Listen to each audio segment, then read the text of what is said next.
All right. Hello, everyone, and welcome. This is the 192nd Governance and Risk Call here at MakerDAO. My name is Peyton. I go by Pros11 online, and I'm one of the governance facilitators here.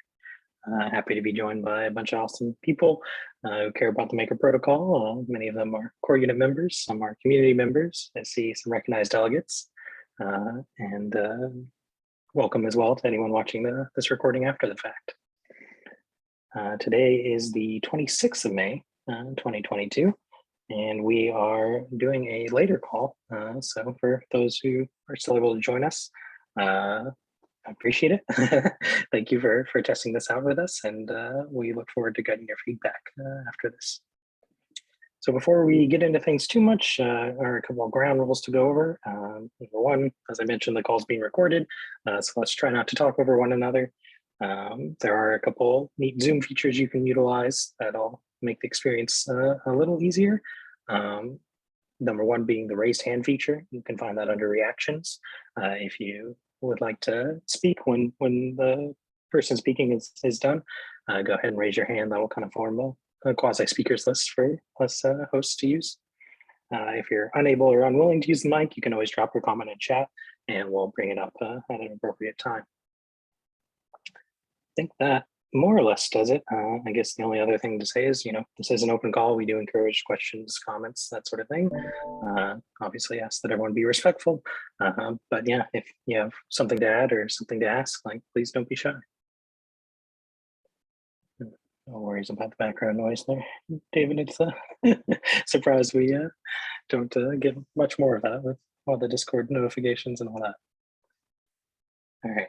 That'll take us to today's agenda. So as usual, we'll start with the governance roundup, go over the votes, the Maker improvement proposals, as well as a little snapshot of what's going on in the Maker Forum.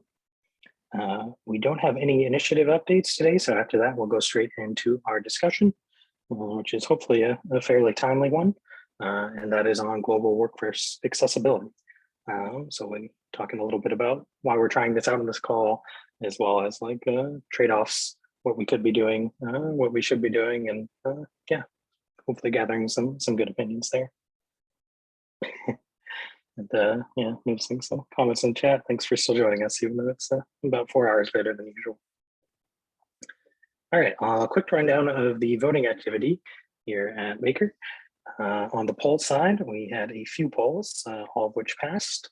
They were the investigate the implementation of the Ant-Alpha institutional vault, investigate deploying the MakerDAO balance sheet in ETH, and launching the Maker teleport with 1 basis point fee.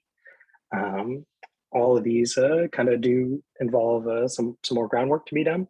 Obviously the first two being investigate polls means now that the MKR holders have expressed their opinions, the core units need to look into it and see what they think could work.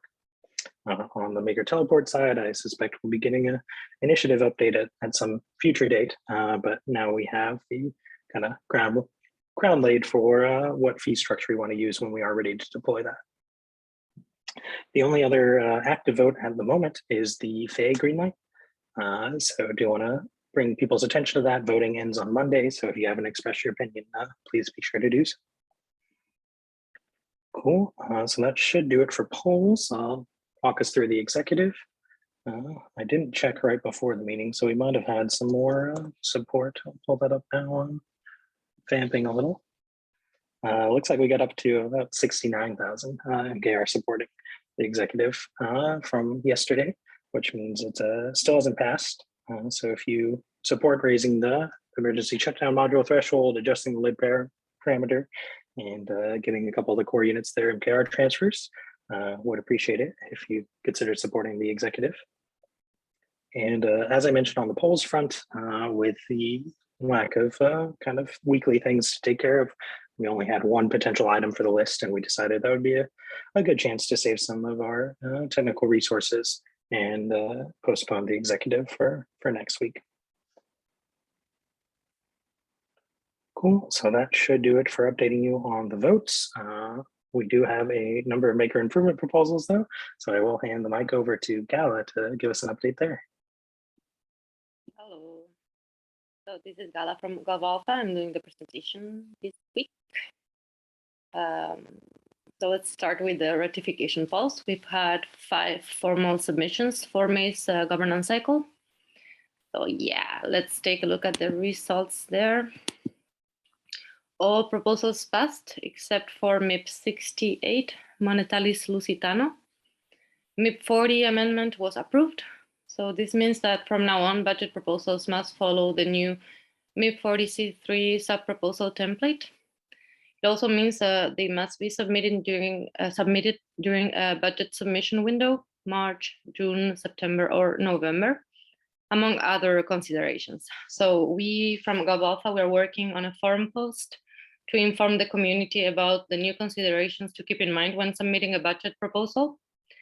And there will also be a Know Your MIP for MIP 40 in the near future. Cool, next. Let's dive into proposals in RFC. Most of them have been around for a while now, so we'll try to keep it short. For the top level MIPs, we have the same top level MIPs as the last week. MIP 72, delegated collateral attachment, real world assets arranger application for 6S Capital. MIP 74, permissionless open market operations. And MIP 75, task forces. So MIP 75 was introduced simultaneously with one sub-proposal aiming to create the task force for growth. And MIP 72 will stay in RFC for the next cycle. Next, core unit onboardings. We have the onboarding proposal for of the lending oversight core unit, aka LAV. Then facilitator on and offboardings. We have a facilitator onboarding proposal from Psychonaut for the Immunified Security Core Unit. Thomas from Data Insights submitted a voluntary offboarding, and supported by Thomas, Tadeo is being proposed as the new facilitator for this core unit. And last week, Patrick J from GovAlpha submitted his MIP 41C4. He aims to become a GovAlpha facilitator alongside Peyton and Long for Wisdom. We have 3 amendments. The core unit offboarding process amendment, whose forum post was recently updated by Tim. So please take a look at this, at the new post if you have a moment. MIP 16, the weekly governance cycle, is being amended to reflect the new weekly cadence for executives. And we have MIP for C2, sub-proposal 21, which amends MIP 0 to introduce retrospection dates for MIPs. Next, for core unit budgets. So we have strategic finance budget, which is a 1-year budget that totals 1.4 million DAI. And we have the growth core unit budget, which is also 1-year budget that totals 5 million DAI. These 2 budgets incorporate new notions introduced by the recently amended MIP 40. Then there's the Makershire Hathaway Special Purpose Fund, which aims to experiment with different yield generation strategies. And finally, we have 2 proposals from oracles. So the first one is to modify the data models for BTC, Link, Mana, USDT, YFI/USD. And then the other one is to update the Oracle expiration time for all oracles. These proposals can be found under the Oracle category in the forum and will go on chain as polls on Monday, the 30th. So next Monday for 3 days. As for important dates, so last day for modifications for proposals eligible to enter June's governance cycle is Wednesday the 1st. The formal submission window for this cycle opens on Monday the 6th. And for proposals aspiring to enter July's governance cycle, they should be posted on the forum by Wednesday, June the 8th. So that's it from my side. Thank you very much. Awesome, thanks, Gala. And appreciate putting those important dates at the end. Just a reminder that is a week from Wednesday, I believe, will be the last day for proposals looking to enter July cycle. All right, that should take us up to our forum updates. So I will pass the mic over to Artem. Hey, welcome everyone, and welcome to the quick GNR forum recap. We're reviewing the past week's announcements, discussions, and signal requests going over May 19th to the 25th. And we're starting up with our top announcements. And first up, we have GovAlpha, who has introduced its governance dashboard that provides visualization tools for important statistics and metrics that are related to governance and delegation.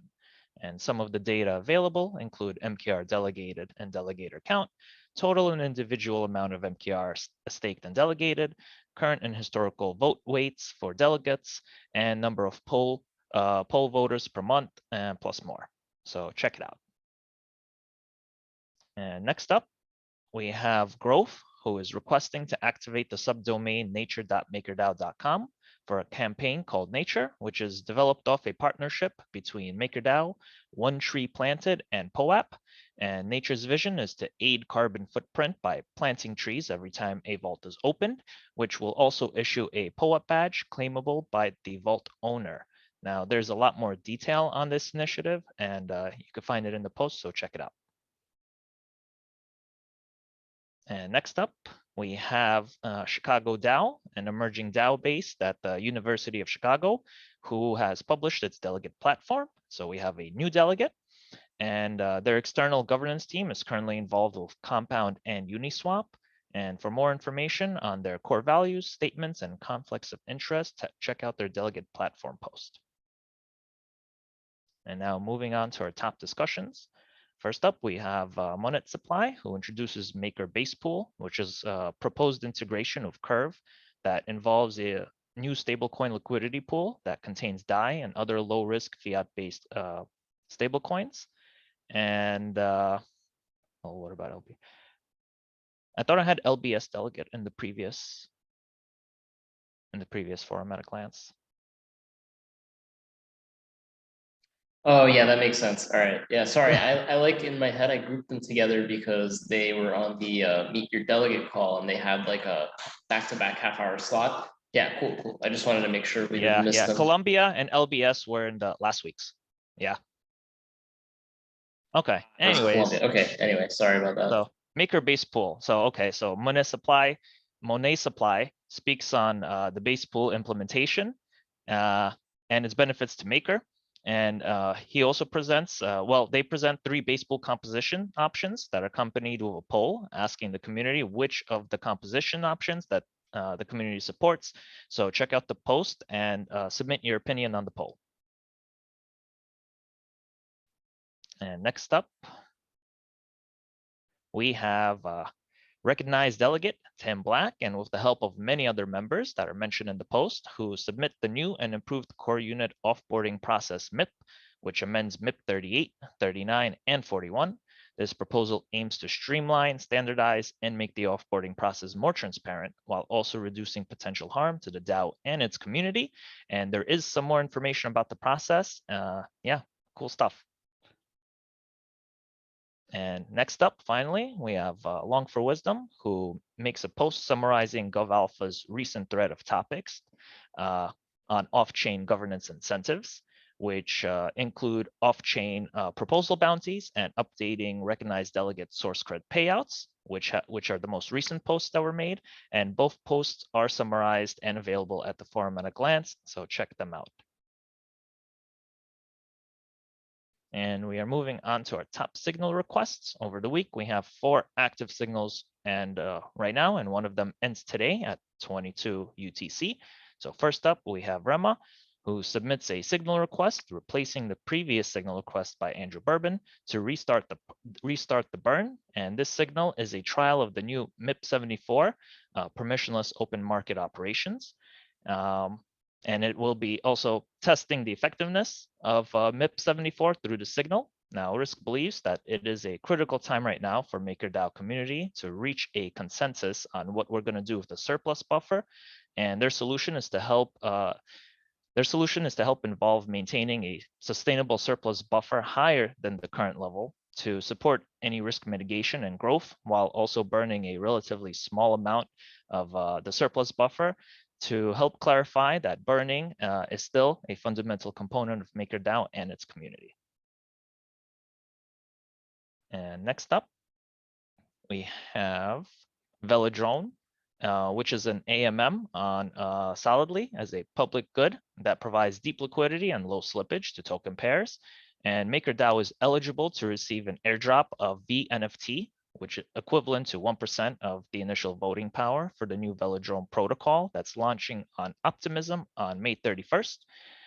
And as quoted by Ace, the VNFT will allow Maker to direct emissions to the liquidity pools of their choosing, thereby increasing liquidity of the chosen pairs and receiving all trading fees and bribes for those pools.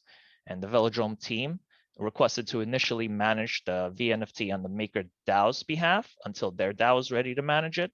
And they propose both DAI USDC and DAI OP pairs for launch to ensure that emissions are high enough to attract liquidity. And in response to this, Ace is asking the community the following questions. 1, should MakerDAO incentivize the pairs recommended by the Velodrome team? 2, should MakerDAO transfer VNFT to a governance-owned multi-sig using MIP 47? And 3, what should MakerDAO do with the trading fees? And next up, we have Wingstick, who inadvertently sent 3.2 MKR to the Maker governance address and submits a follow-up signal request in hopes of successfully requesting an exact number of the new MKR tokens to be minted and returned to the sender's address, since the existing tokens are now inaccessible. The votes, however, are strongly not in favor because majority of people state that they don't want to leave a poor precedent that may result in an influx of upcoming signal requests by people asking to retrieve lost tokens. And finally, we have our last signal request, which ends today. And this signal request was prepared by the Come On initiative and its stakeholders who are proposing to offboard Uni A, Uni V2 DAI ETH A, Uni V2 Wrap BTC ETH A, Uni V2 Uni ETH A, and Uni V2 Wrap BTC DAI A. The reasoning behind this is that these vaults have very low demand, and the proposed parameters are set to minimize damage to existing vault owners while also trying to ensure that debt is repaid or liquidated with minimal costs. And details on the proposed parameters that are provided are available in the signal request itself. And the signal request ends later today, so vote on it if you haven't. And that's it for the GNR part, but there's some more discussions in the actual forum at a glance, as well as evaluations, ongoing initiatives, and help wanted. Check it out. Thank you. Yeah, thanks, Artem. And yeah, really do encourage everyone here. If any of those topics stood out to you, like please do give your feedback on the forum. You know, we have a lot of chats, we have a lot of calls, but the forum is kind of the place where we preserve things for longer. So well, really appreciate you highlighting everything, Artem, and having such a good overview of all the signals and all that good stuff. Cool. All right, so as I said earlier, we do not have an initiative update today, so that will take us straight into the discussion segment. All right. I know I said I'd present this, but feel free, Thomas. I know you guys like to help with the discussion side, so if there's anything you want to add, feel free to cut me off. Here we have the global workforce accessibility. As you notice, this call is like 4 hours later than the usual time, and that is part of a test run we're doing for the last call of the month, this month and next month, aimed at kind of getting a different group of people on the call, or at least making it more accessible to a different group of people. The idea being that, like, while MakerDAO is a global organization, a lot of us do kind of end up coming from the Americas and Europe, meaning that when we go to schedule meetings, they tend to be at times that are more convenient for us rather than people on the East. If you wouldn't mind flipping to the next slide, David. Cool. So kind of wanted to present briefly like the quote unquote state of the DAO, right? So we do have a global workforce, right? There's people from all over the world who are contributing to core units, who are posting the forums, who are trying to take part in our system. And more so that use our tokens, both definitely DAI and hopefully MKR as well. Likewise, we value decentralization, right? Like that is a core principle, both in terms of our product and in terms of our social organization. Likewise, we prefer permissionless setups to ones that need permissions. This means that like when we can make the choice, we want to make it so anyone who wants to be able to do the thing can do so. If you don't mind taking us to the next slide there. Yet we face a lot of challenges. As I mentioned at the top of the introduction here, the majority reside in the Americas and in the Eurozone. And our meeting times are happen accordingly. Our meetings are hosted in English, as well as most of our discussion on the forums. But we do have some Spanish support. And resources for coordination and communication reside with coordinates. This means that if you want to get the word out, if you want to get something on the maker calendar, if you want to get something tweeted, you know, the list can go on and on, but essentially you're going to have to go through someone in the core unit. And most likely they're going to be a person residing in the US or the Eurozone. I guess the Americas or the Eurozone. This means that like the gatekeeping is possible, that the things that we promote and that we would like to share can be biased, right? There's basically a whole bunch of downside implications to the idea that because we're what's the word? Steered, I guess would kind of be a fair word, by the core units, and the core units have a geographic bias. Then going forward, our geographic bias just kind of compounds. Yes, and don't want to forget the Canadians at all. They're well, thanks for that. All right, so if you take us to the next slide, I do have some kind of broader discussion questions to get us thinking and talking about this that I would like to present to the community. I don't think I really need to read them off, but basically it boils down to those challenges exist. However, there's also a coordination cost to doing something about those challenges, right? Like when we reminded people this morning on our Discord that this call would be later, we definitely saw some people who were upset by this, who said they wouldn't be able to attend and that it was far less convenient for them. Likewise, like it's a tremendous benefit to be coordinated in English, right? Like it's a shared language, you know, if you speak English, you can come in and participate. Yet that'll block out people who do not speak English. So kind of the goal of today's discussion is to say, all right, well, A, is there low-hanging fruit? Like B, where do we fall in terms of like persisting our values through how we steer the organization? And kind of a final wrap up being that we are the core units who are kind of running these calls and setting up this infrastructure. How much should we be taking this idea of global accessibility, both internally and externally when we're trying to put things together?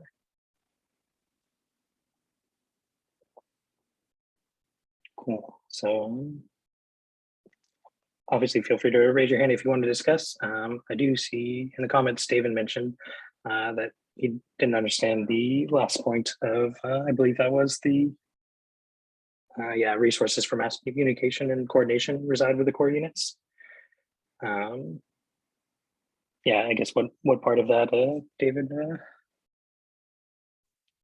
I guess I just didn't really understand like what that has to do. I guess it's more like because all of the core units in our workforce is EU and US centric, that basically everything is designed to, kind of help with coordination on those teams. Is that were you just trying to kind of explain the bias? Yeah, the bias and the practicality of like, that kind of lacks permissionless, right? Because like in order to get something on our official calendar, you're going to have to go through like GovComms or GovAlpha.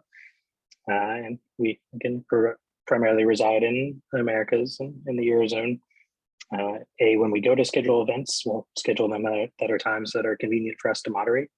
And B, like when we go to make announcements, they're also going to be at times that we're awake and working. Okay, I get it. So the core units basically have like a ton of influence over like, the actual like operations of like these key like coordination touch points. And yeah, I don't think there's necessarily a way to avoid that, but given that we do have a residency bias, that means that when we go to coordinate those things, that'll kind of persist further into future things we do.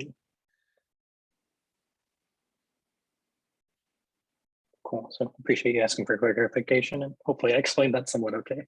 I see Raphael has got his hand up. Yeah, go for it.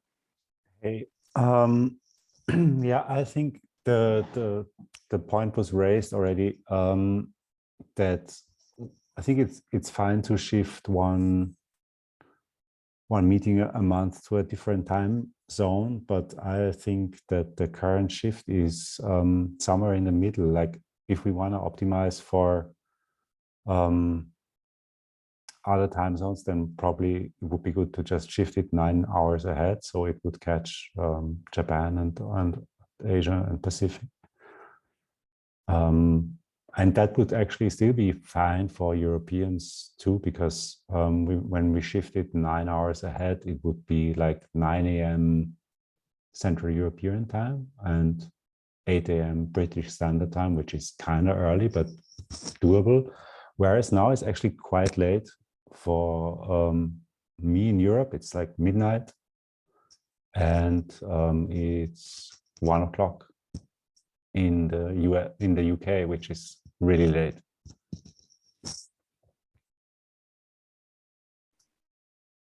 Yeah, definitely. I think that was a good point, right? Like if we're trying to achieve a specific zone, like maybe we should target better hours. There's of course another kind of problematic bias of what is better hours, right? We saw in the chat like some people saying around noon is really great, and if you're like working on the core units or in the decentralized world, middle of the day is probably pretty great. But if that's your second job or a side hobby or what have you, you'd probably prefer it or before work or after work, right? But yeah, I do agree that perhaps we didn't quite shift it far enough. But then we also have this dual problem of, okay, well, if we shift it too far and we lose all of our core audience, then where, what type of meeting will we have? Yeah, totally. I think it's actually an interesting design question in a way. Like, how would you design this question, and how would you ask it so that as many people as possible from other time zones can actually express their opinion? It's like a doodle poll, and only non-Europeans can see it or something. I guess it also like begs the question of what's the purpose of these calls. Like I know initially the governance and risk calls were about coordination and really getting people aligned around the emergent governance model that was happening at Maker, and slowly but surely as Maker matured, this call became more of an informational call where it was like, get everybody in the room who is interested, including and like especially external stakeholders, and basically catch them up on what's been going on with the week and kind of bring up a pertinent topic. But it's like, it's not clear to me why, like if you want to engage in the discussion, yes, that makes sense. But for the informational side, like you have the recordings, you don't really need to be on the call for that. So, I mean, I'm curious, like instead of using the call, how do we like maybe design discussion spaces around like key issues and topics, like with, I guess, global contributors in mind. And those are some good reflections, David, where it's like, we're always going to have the problem of it being not useful for somebody. So is there a better way to get the word out or segment the information? All right, I see Will with his hand up. You want to go for it? Yeah, I think I think probably the wider context for some of this stuff, it's part of it is actually the workforce and the coordination, right? But the wider context is probably, and now it's starting today, is the fact that previously in the foundation times, they used to have, I guess, a wider presence and top of mind for Maker, because there were people across the globe, even though they were working for a single organization, right? And since the move to from the foundation model to the core unit model, actually a lot of that kind of was a lot deprioritized. So, and just like a pretty clear example, for example, like growth as a team used to have like BD at that point in time. The foundation used to have people with presence in Korea and Japan and in a lot of like China, a lot of different places. And so there was a little bit like of attention in there. And since that has been moved to the core unit model, of course, I mean, it's the activity happens where core units are, and the majority of the core units are in the kind of the Atlantic axis between the US and between the Americas and Europe and Africa. So so a lot of that kind of like didn't kind of realize, and now we are kind of almost 2 years into the model. I mean, a little bit over a year. And essentially the mind share of Maker has really reduced in those regions because there hasn't been attention given to any of them. So people barely know that Maker even exists, actually. So I think part of it is also about creating a reach in areas where people actually don't engage with Maker, because nothing that actually happens in the Maker protocol actually even takes care of it. And not saying that necessarily the GNR call is the right kind of one for this, but it's just creating that global reach to those areas is kind of, I think, in the background. It's something that existed at the foundation, but just actually wasn't ever prioritized. So yeah, since then. So that's I guess the only point. But elsewhere, finding the right time zones and all that kind of stuff, this is always going to be a tricky thing, because someone in the globe is always sleeping, right? Whether it's being in the east or in the west, it's going to be impossible to have something that is going to be good for everyone. Appreciate that context, Will, and yeah, thank you. David, so you got your hand raised? Oh, maybe not. Yeah, so I wanted to talk about like the trade-offs for global inclusion, because I think like for a business to operate efficiently, it has to have like really strong coordination between all of the different people that work on it. And of course, like if you have people from all around the globe, maybe you're not going to be able to have like as high a fidelity connection with those people, and there is going to be a lag, right? Just due to just the reality. So I think like DAOs have already this problem, especially like our DAO, because it's like actually quite decentralized, the workforce, and not globally. I mean just like in terms of leadership. There's 20 different teams, and there's many different initiatives. Many of those initiatives involve various teams. And so I think just as a DAO, period, ignoring the global inclusion thing, DAOs are already like less efficient on the coordination side. And I think that, you know, trying to design or optimize for global inclusion, it kind of like creates, like it exacerbates the problem a bit. And that's something that worries me. It worries me because it makes our DAO, our organization slower, maybe like less adaptable, but I don't know if I'm like on point there. I'm curious what others think.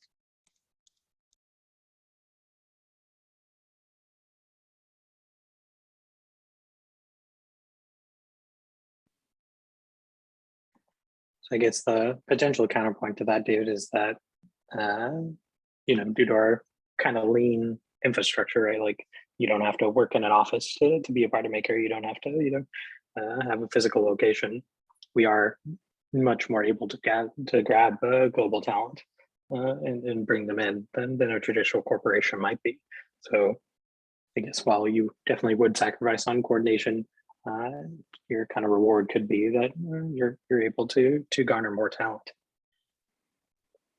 Yeah, maybe there's an interesting thing that that Raphael wrote about long form writing rather than verbal tradition of meetings, and I think the forum is kind of an example of, and just the MakerDAO in general being involved in so much different things. Long form writing ends up like being very, very hard to digest when there's like 12 different complex subjects being written about. So all in all, like I think Maker also has this information complexity and volume problem that that we've all been like wrestling with. And so, you know, not just yeah, basically that.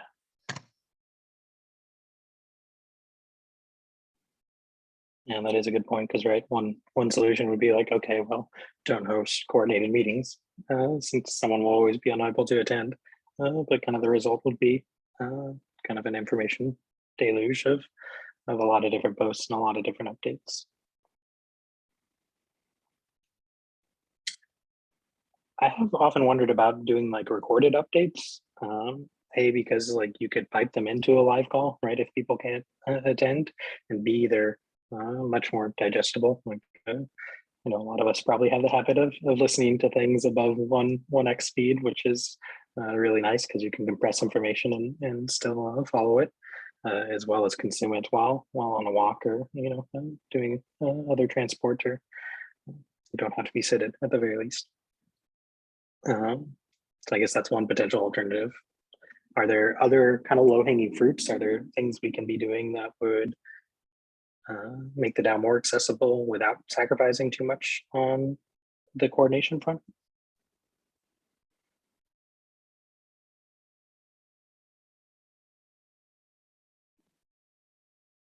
Yeah, go for it, Raphael. I think the idea in the chat to have these kind of informal, maybe smaller and more frequent chats, I think that's really something that could be facilitated quite easily. And so like, I really like these meetings because of the information density, and like I can get all my Maker fill in one go basically. So that's amazing. But to have this opportunity, like maybe in more frequent times, maybe even multiple times a day, where less people get together, it's not recorded and people can just share what's on their mind. Basically, I think it happens sometimes in the Q&As, when there's like a couple of people, like I can remember the discussion we had, Peyton, I think you and Michael Rabino was there about D3Ms. That was like super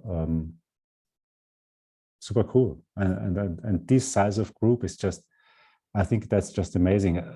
And there is this thing like Dunbar's number. I think he had like 150 people in mind, and like just with core unit members, you are at like 118, and then the delegates, we are already like above that number, and something happens around that size. In the 150 isn't like, oh, if it's 151, then it happens, and if it's 149, then we're safe. It's like approaching that number, something happens in groups where communication becomes a little bit strained, I think. And so having these kind of smaller groups that are able to get together and interact, and I think that would be really amazing. I think the challenge with that is getting buy-in and really like explaining that tool to everybody, because it's hard for one team to facilitate that. Like each discussion needs a facilitator, needs somebody to introduce like what's being discussed. It needs somebody to create some context. And I think that it would be really, really cool to see like proactive, decentralized like use of like Discord spaces, for like not Discord spaces, Discord like voice channel chats, or Twitter spaces, even though like Twitter spaces would probably invite a lot more outsiders into those discussions. I guess you got to be cognizant of whether you want it to be an internal discussion, public discussion. But yeah, something more bite-sized is really what I'm hearing from Raphael, and I think that's a pretty good. Yeah, that's good info. I think your point is valid though. Like basically in a decentralized organization, I should just kind of start that, but I think maybe that could be kind of moderated from the CUs or from Gov Alpha, that they say, hey, that's okay if you want to like jump on a Discord channel, we'll give you rights, do that, just jump in the voice chat, and we'll make some noise for that, and people will show up or not, and that's okay. We are okay with you like doing that. I think that expectation hasn't been set, and maybe if that's something that Maker wants to do, then I think that's maybe the way to do it, is just to kind of explicitly give the permission to do that.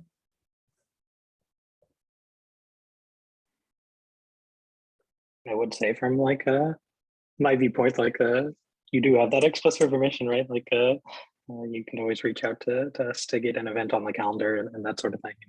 Like I said, now that is a potential problem to have that funnel where it does still have to go through core unit members. The nice part is like, yeah, we're hopefully pretty reasonable and accommodating and willing to get these ideas out there. Yeah, good point. It's just that the idea has never crossed my mind, but it makes total sense, and I'll think about that. Yeah, and I think Will brought up that there's already like workshops and stakeholder alignment meetings that sync core units around like coordination for everyday work, and those are typically like something like an hour and a half, recurring weekly. But something like these shorter like spaces and formats where we can discuss things, I think that really works with like key people involved, and like I guess I need to think more about like what that format is really best for, because I don't think it's best for coordination per se or even decision making, although it might be as kind of like a short form, like really specific thing. Because right now, like when we coordinate on initiatives, we have like a whole laundry list of things to go through, right? But if there is something like, we need to like figure out a like quick thing, like let's schedule a 15-minute, Discord call or whatever. Yeah, that's possible.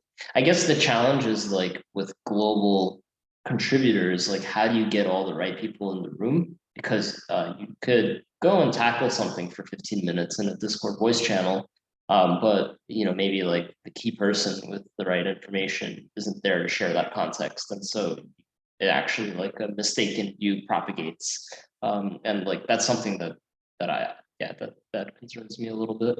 Like, how do we get all the right people in the room? And actually, this goes back to one of your prompts. It's a trade-off, right?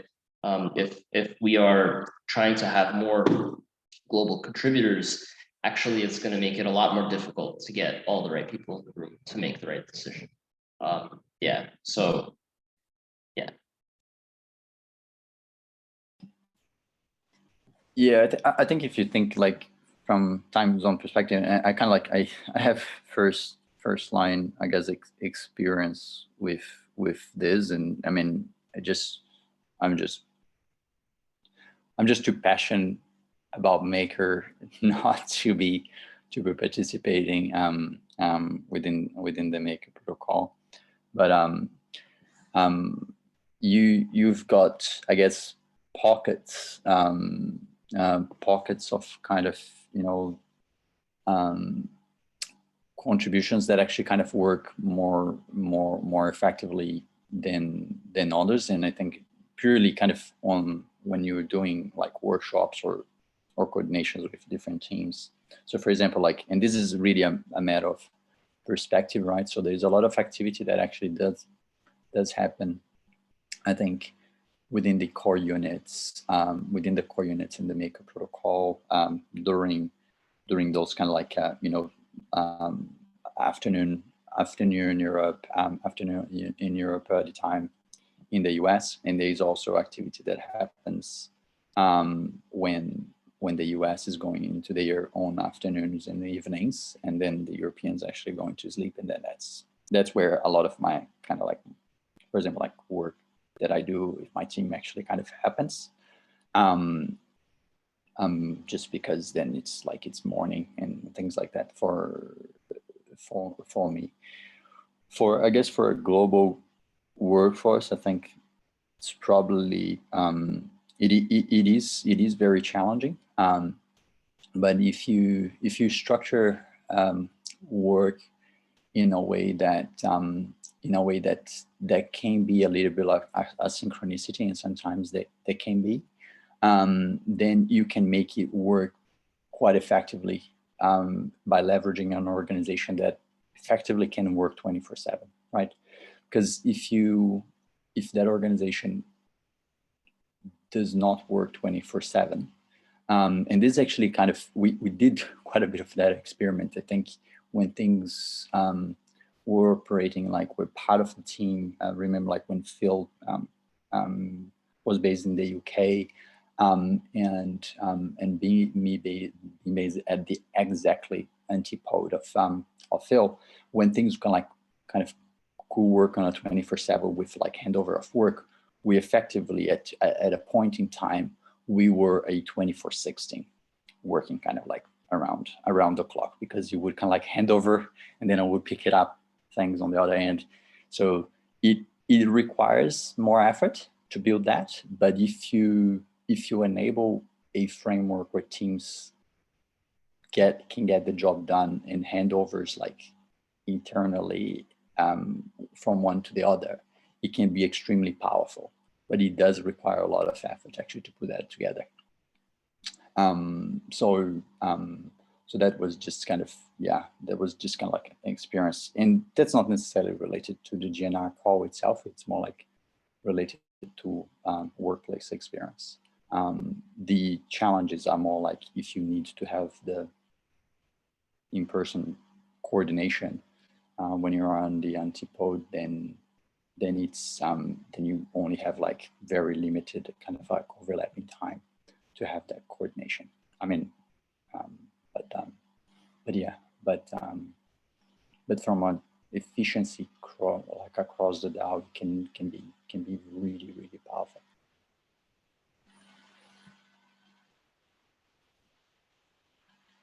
Yeah, I agree with that, Will, and it's really valuable to hear kind of how you've been handling as someone who is on the time zone that we've been least friendly to, at least one of them in that area. Yeah, at the moment, a lot of the team is in the US, so it's very workable for kind of like team meetings and things like that.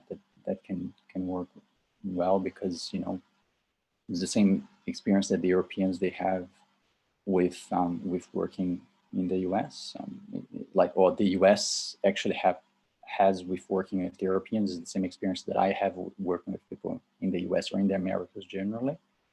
But then when it comes actually to working with like people in Europe, it's a different story, because then actually there needs to be a lot of coordination for that kind of handover of kind of, okay, I've done this work up until this point, can actually pick up and here and actually work through your night, and that actually on the next day you pick it up.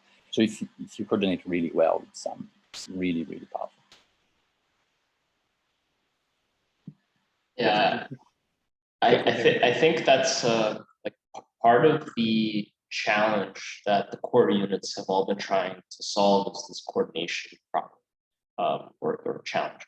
And I think like one like just practical example of this is really the stakeholder alignment call framework, where we try to group all of the different cross core unit initiatives into like these larger groupings, because each initiative has a different set of stakeholders interacting, and also it's like it has completely different contexts. So something like collateral management on chain that requires like a weekly process where 7 or 8 people from different teams are in the meeting working through a spreadsheet line by line together. Like that's really hard to do asynchronously, at least reliably, because I think a lot of times like you give people an assignment and a recurring assignment and it just doesn't happen. And there's no way to really kind of like get people to do it. But when you're in a room together, you have like way more integrity around like this like group work that needs to happen.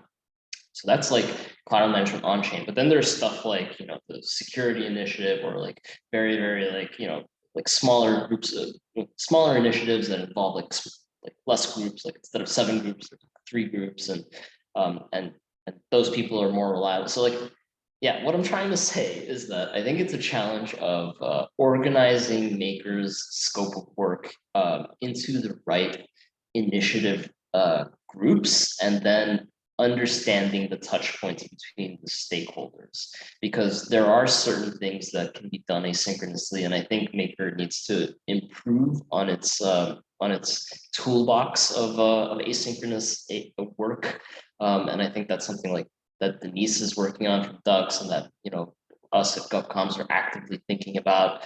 But also, it's just so nuanced. Like, you can't just throw like a blanket sort of solution on coordination. It has to be taken like very, very carefully, very granularly.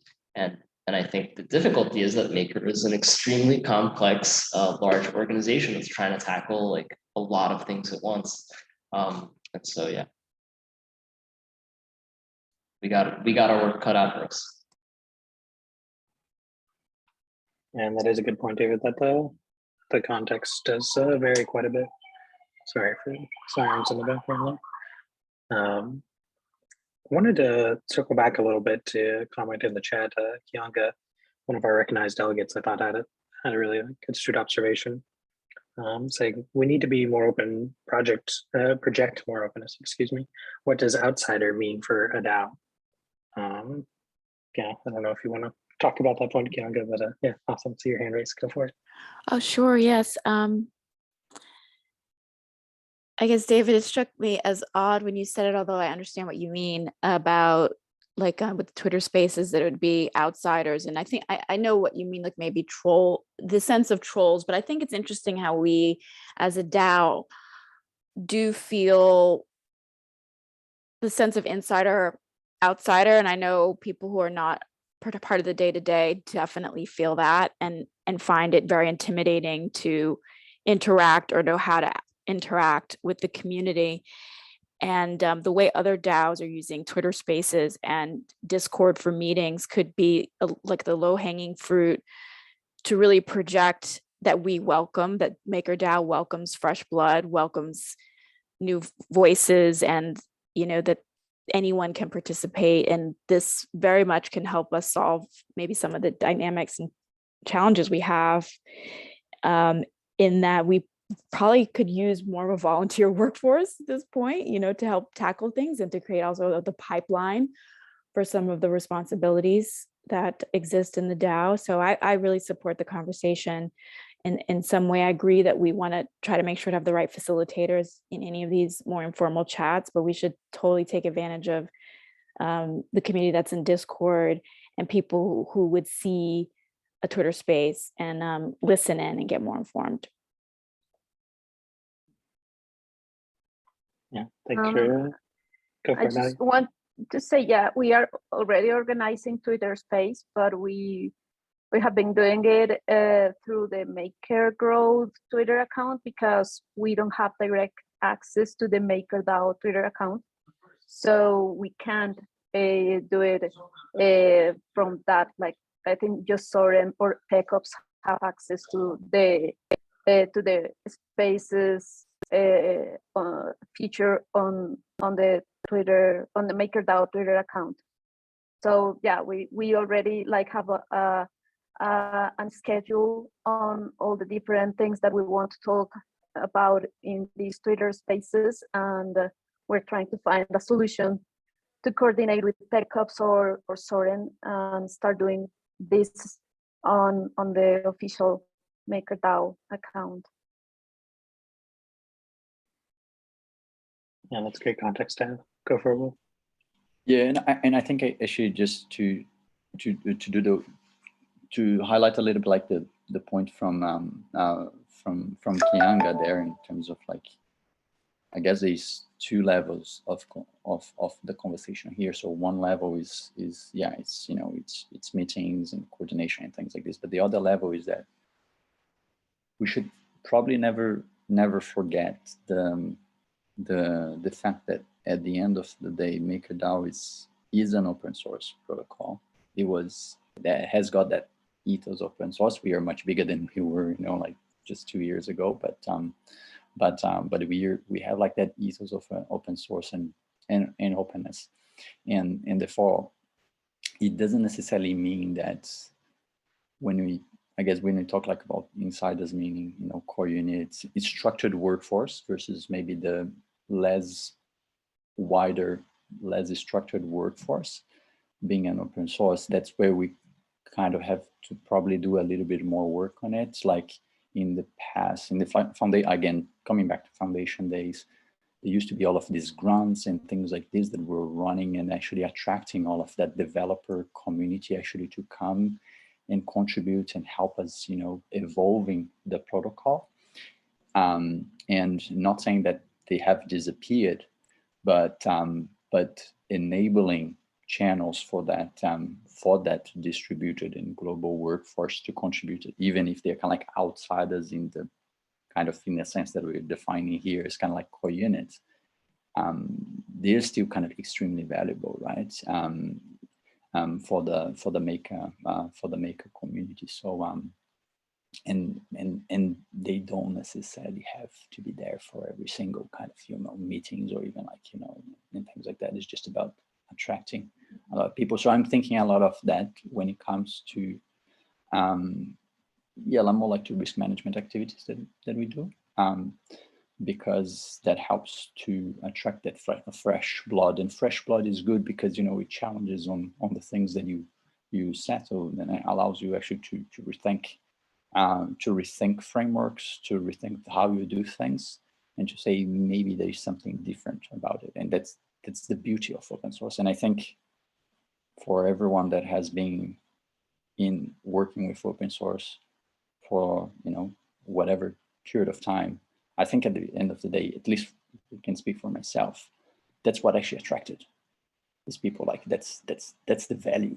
that actually attracted people to say, yeah, cool, like I was attracted by open source because it was like, from a little island in the corner of the globe, we were working with lots of projects, right? I mean, even before Maker, and across the globe, we had like the odd meetings here and there in the middle, sometimes like late at night or early in the morning, but most of the time we were doing actually great work, just with whoever, right? So, and I think that's really, that's a core value that you should never forget, despite the way that now the workforce is more organized around the core units.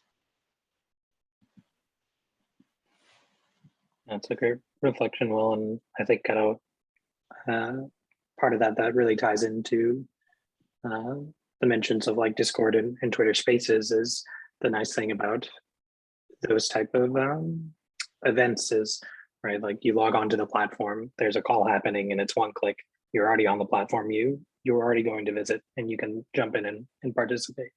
Whereas like when we hold these structured calls on Zoom, it kind of creates that additional barrier to entry, that additional intention to have to be there, where people may not feel quite as welcome. And then the other part that I thought of while you're talking there, Will, is like how the monetary incentives, how essentially the funding has really shifted from the foundation in the dissolution of the foundation. Right now, right, most of the funds are going to core units who have mandates of taking care of their desired things, which means that like where they spend money is more internally focused rather than externally. So yeah, things like grants programs, they're essentially incentives to create more open things, and a lot of those have dried up.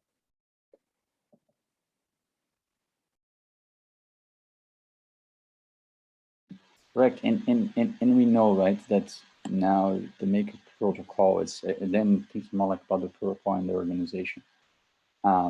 We know that we've created extremely solid protocol that, especially since the Terra fallout, has been regarded, and actually people are really paying attention. I mean, Maker was maybe kind of like that old uncle, or the old uncle that actually created kind of like DeFi. But kind of like just sustainable long term. And now, especially since what happened over the last couple of weeks, people are looking at it, and people are looking at it like globally. That's what I'm perceiving, and I'm saying like this is solid. I want kind of almost like people are looking at it in the way that maybe a lot of developers used to or still look at Linux and stuff like this in projects, and saying, this is solid, I want to be part of it, right? But they're coming from all over the globe, and I think it's just about actually giving all of that kind of latent talent the opportunity to be able to come on board and then say, no, I want to contribute, but it's like this huge barrier to entry from wherever you come from, and then can sometimes work on the edge, because we know that we're probably not going to be able to do all of the development that we know to compete in a very competitive environment that will be actually an environment of stable coins. This environment is not going to get less competitive, it's going to get more, right? So how do we can create actually the frameworks to attract some of the development where we don't actually do all of the development, but maybe a lot of the organized group can spend a lot of time, I guess, in the design, if you will, and oversight, but a lot of possibly some of the development actually happens on the edges, through grants and so on, or through other protocols that want to work with Maker, and we kind of like the organized workforce, maybe kind of like oversee, architecturally and what is actually being done, more than does every single thing. And you can attract a lot of talent from that possibility, right, to people across the globe. Same thing actually for risk management as well. There's lots of like talent that are coming, from either fintech, banking, or the crypto native, or a mix of those that actually want to participate, that they don't know how, right? And if you say, oh yeah, if you want to participate, this is kind of spend a year trying to get yourself through the channels of the internal workforce. Well, there's this other protocol here that actually offers me actually to contribute in an open source capacity. That's true open source, rather than kind of like, so that's at the end of the day, I think that's where it comes down to. And that's how kind of like I'm reflecting about it. Yeah, definitely really powerful. That makes me curious, like, are there things we can adopt from kind of open source principles that would make Maker an easier organization to contribute to? I think it does. I mean, it is challenging because it's something that is relatively new. For example,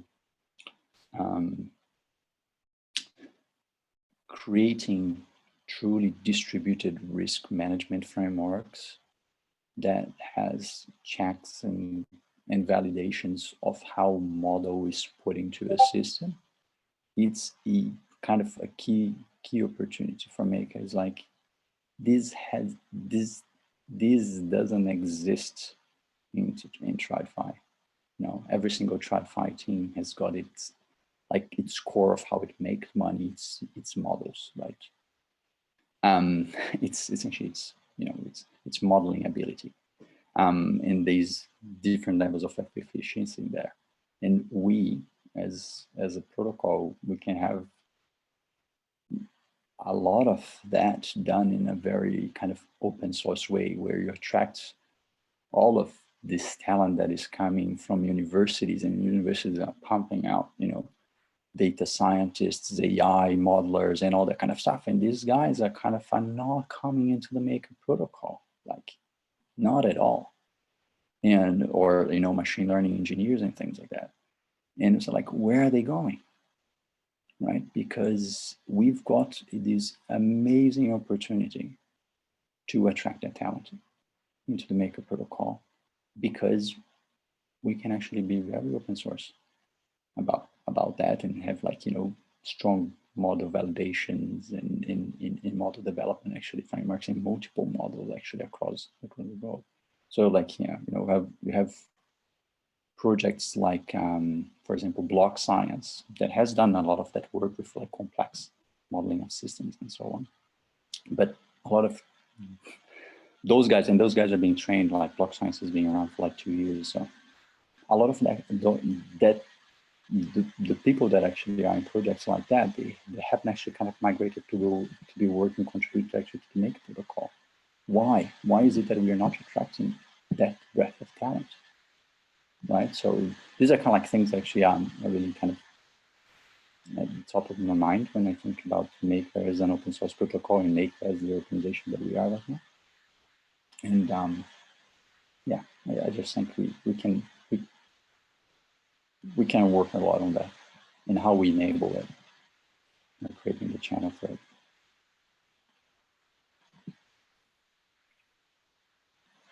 Yeah, really great stuff. It's nice to have your voice on these calls, and perhaps that's a good example. Yeah, I want to note the time here that we are about 15 minutes from, we usually wrap up the meetings.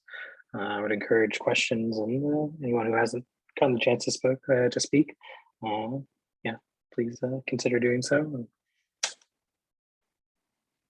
A slight pause in case there's any questions, comments, or concerns we want to raise. I guess I can respond to one of the chat things at the moment. It wasn't the most scientific in terms of selecting 2100. We basically plugged into one of those meeting time coordinators, put in a bunch of corners of the world and asked it what would be a good time, and it said sometime between 20 and 2200 UTC. Not sure if that's true or not, but seemed like a good enough reason as any. I do like the idea of polling for times for the meeting.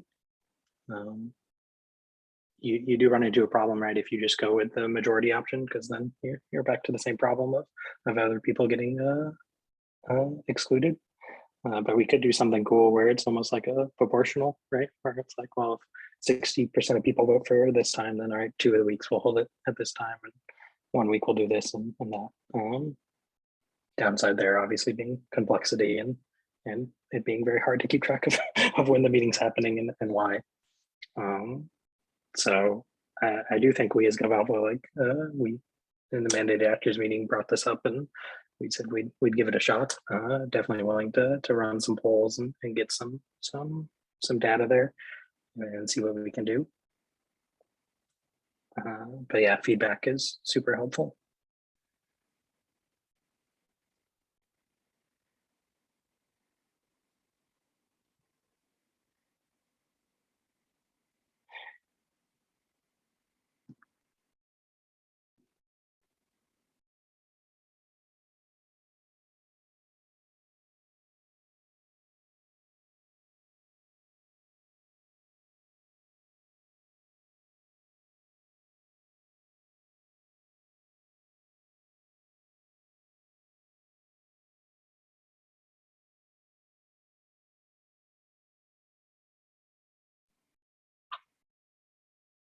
All right, kind of seeing comments landing down here.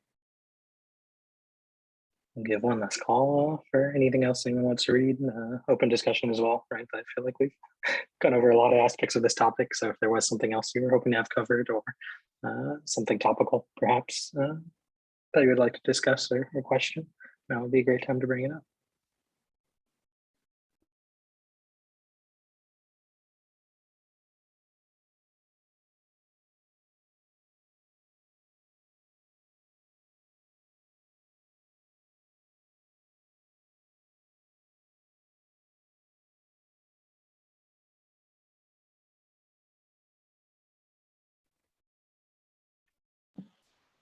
I think it's getting late to a lot of people as well. So without further ado, I think I guess something for you guys for Gov Alpha actually to consider,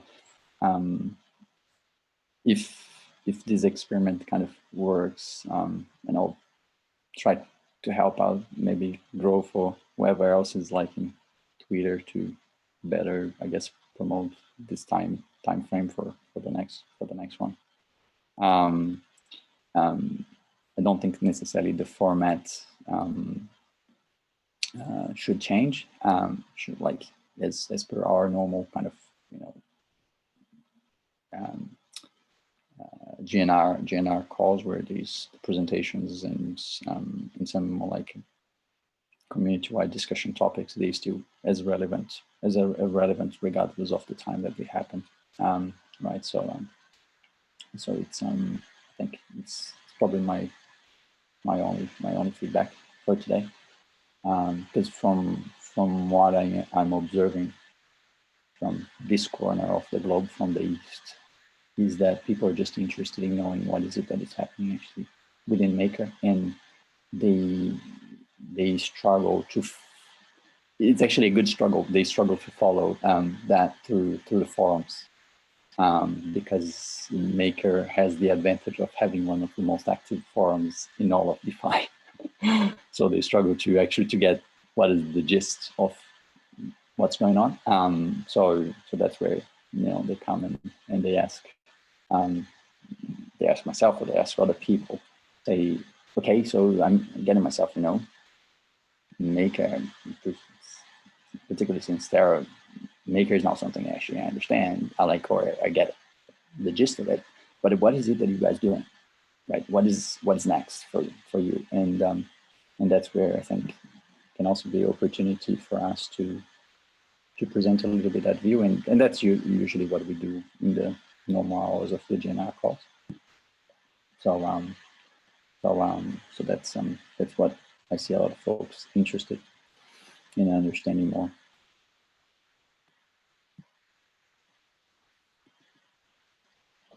Definitely, and just having a space for people to come and ask questions and learn at a time that's convenient for them is obviously going to help them. Correct. Yeah.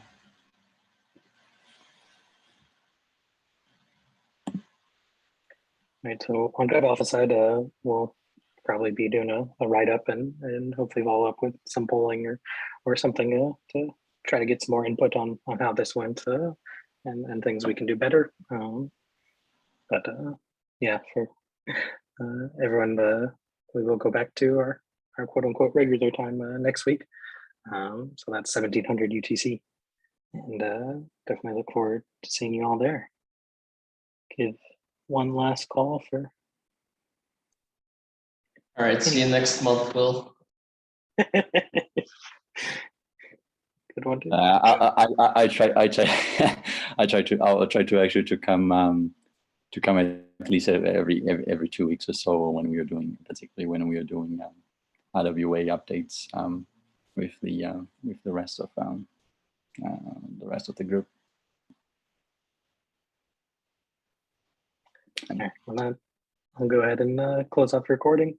Thanks you everyone for coming, and like I said, please do continue the discussions in the forum, join us on our Discord, and look forward to seeing you all at future calls.